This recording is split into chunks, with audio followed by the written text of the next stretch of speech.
Hello everyone, আসসালামু আলাইকুম। আমি রাউজা ইসলাম। আমি অলরেডি সিলেট থেকে চট্টগ্রাম চলে এসেছি, কিন্তু আসতে না আসতে আপনাদের দুলাভাই কাচ্চি খাবে বায়না ধরেছে। তো এর জন্য আমি আজকে গরুর গোশত দিয়ে কাচ্চির রেসিপিটা করব। তো এর জন্য আমি আগে গরুর গোশতটা ম্যারিনেট করে রাখলাম। আপনার দুলাভাই বাসমতি চাল আনতেছে, ওটা আনার পরে বাকি রান্না আপনাদের দেখাবো। ওকে, এই হচ্ছে সেই বাসমতি চাল। আপনাদের দুলাভাই রাত 10টা বাজে চাল নিয়ে আসলো। তো এটাকে আসলে হাফ সিদ্ধ করতে হবে।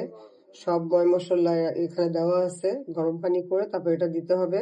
এটা হাফ সিদ্ধ করতে হবে, ফুল সিদ্ধ করা যাবে না। ফুল সিদ্ধ করলে আপনি যে গরু গোশতটা দিয়ে যে কাচ্চিটা আমরা বসাবো, তাহলে কাচ্চিটা মানে লেটা লেটা হয়ে যাবে। ওকে, এই হচ্ছে ম্যারিনেট করা গরুর গোশত। এটা এটাই হচ্ছে আসল, এভাবে বসাতে হয়।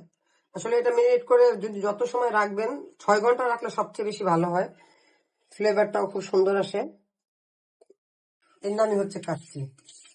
কাঁচা গরুর গোশত দিয়ে আমি এর ভিতরে সব যে চালটা, বাসমতি চালটা হাফ সিদ্ধ করছি, এটা বসাই দেব। আর এটা হচ্ছে বেরেস্তা, বেরেস্তা দিতে হবে।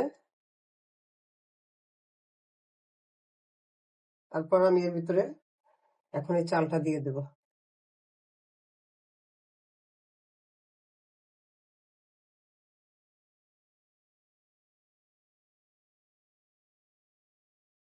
কাচ্চি আপনি পোলাও চাল দিয়ে কাচ্চিটা হয় না, এই বাসমতি চাল দিয়ে কাচ্চি হয়। আমি আরেকটু এর ভিতরে বেরেস্তা দিয়ে দেব।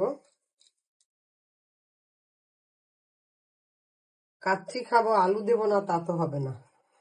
এটা হচ্ছে আলু, আলুটা আগে ভাজতে হয় তারপরে। এটা এখন চুলায় বসিয়ে দেব। এটা ফুল 8 মিনিট ফুল মানে পুরো গ্যাসটা দিতে হবে। তারপরে একটা তাওয়া বসিয়ে এটা অন্তত 1 থেকে 1.5 ঘন্টা আপনার এটা রান্না করতে হবে। এইভাবে সম্পূর্ণভাবে আটকে দিতে হবে, নাহলে এখান থেকে যে ইটা বের হবে, এটা দিয়ে কাজ হবে না পরে। হয়ে গেল সুস্বাদু মজাদার কাচ্চি। সবাইকে দাওয়াত, সবাই চলে আসুন। এখন পরিবেশন করব।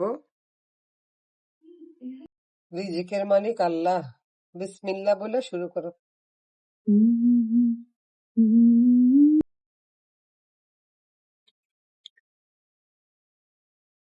একদম সিদ্ধ হয়ে গেছে, দেখছো?